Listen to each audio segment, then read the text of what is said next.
Welcome to Upleveling, the podcast dedicated to building better leaders, smarter systems, and bigger results.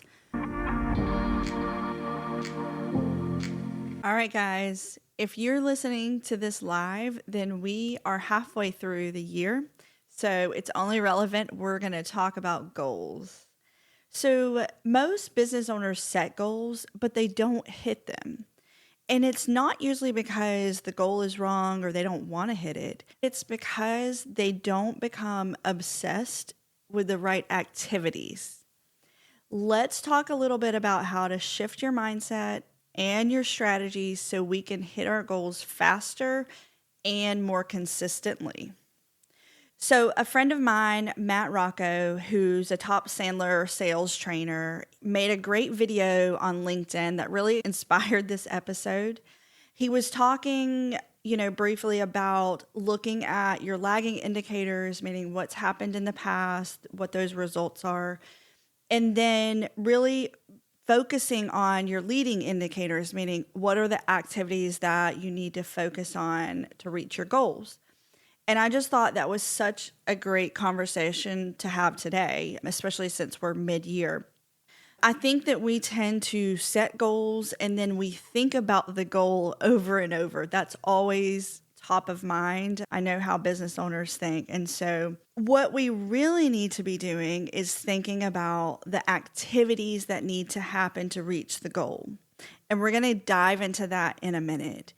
But Matt's video really made me think of a quote that I actually have saved in my phone from a video that I watched of an interview with Nick Saban.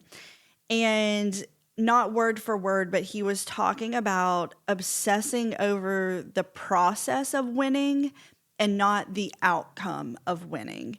And I thought that was fascinating because he was such a great football coach, and that's because he obsessed over getting better every day, and that process of how to win. So what we're going to remember is that our real progress really happens when we're identifying what those leading indicators are, and we're obsessing over that. So thinking along the lines of, like, if you have a goal of $1 million revenue for the year, you're at 750,000. What is that gap? That's 250,000. That's the destination. So now we need to determine what's the activities that will generate the 250,000. And we're going to walk through this and really reverse engineer into that goal. And this is really a tactical framework that I want you to use in your own business and walk through all of these numbers so that you can kind of get to what that activity needs to be that you really need to focus on. So let's walk through it. Where do you want to be? That's the $1 million revenue. So where are you now? That's the 750. And we determined 250,000 is our gap. So that's really our goal, is to create an additional 250,000 of revenue. So the question becomes, what do we need to do to sell $250,000 more?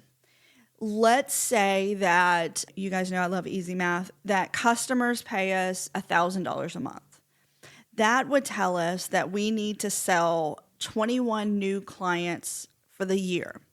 So all I did is divide that math. And then our lagging indicator is our revenue, like how much have we made each month. But our leading indicator becomes number of new clients per month. So this is where we need to start obsessing over the activity.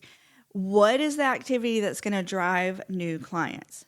What are the things that you need to be doing every single day to produce the result that you want? So let's get granular. If you want to add 21 new clients, that means that you need to roughly close 2 deals a month. So you may want to look back over like the past 12 months or so, determine what's your conversion rate. That means how many prospects do I need to meet with to close one new deal?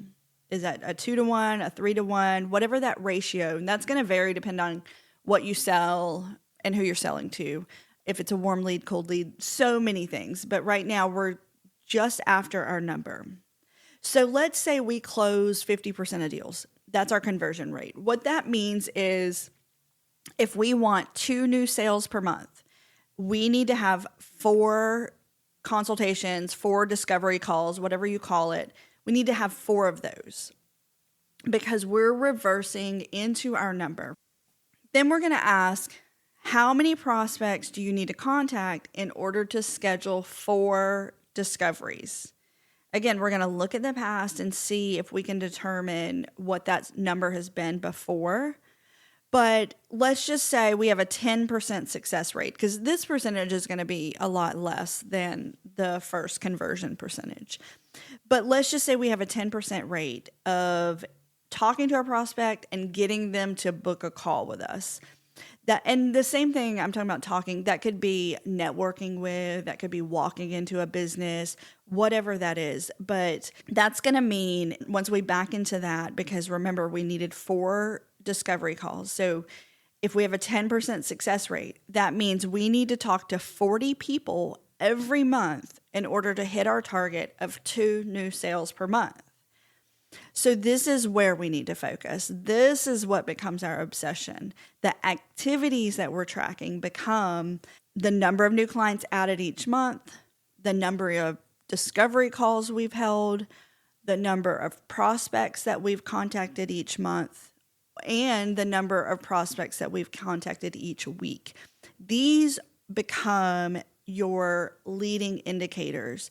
And this is super important to understand if you have a salesperson on your team, because these are the things that you want them to track and report to you. But if you are that salesperson, even for you, if you want to be above average, you have to quit winging it and start tracking these numbers so that you can create the process of winning.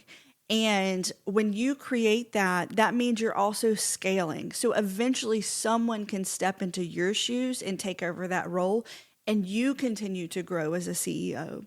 So that's why I think I'm so passionate about that, and tracking numbers and the impact that they can have when you're using them in your business.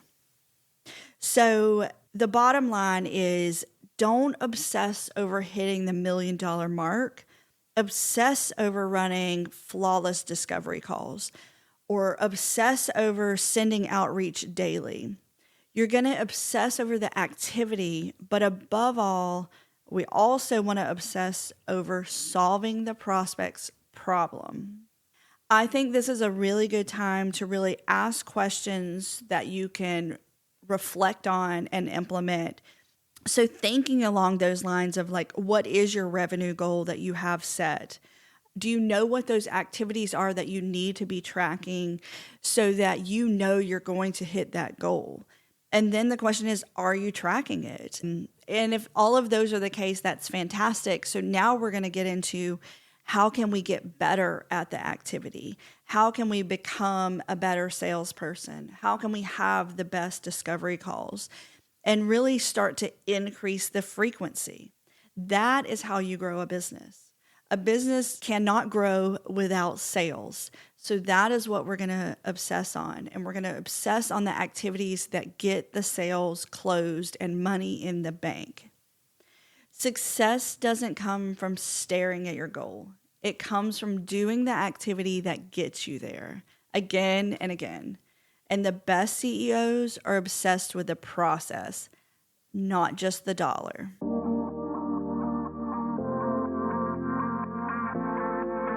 Thanks for tuning in to Upleveling.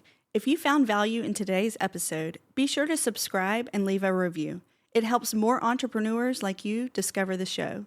Let's keep the conversation going. Connect with us on social media or visit aligncpa.com for resources and updates. Until next time, keep leading, optimizing, and upleveling.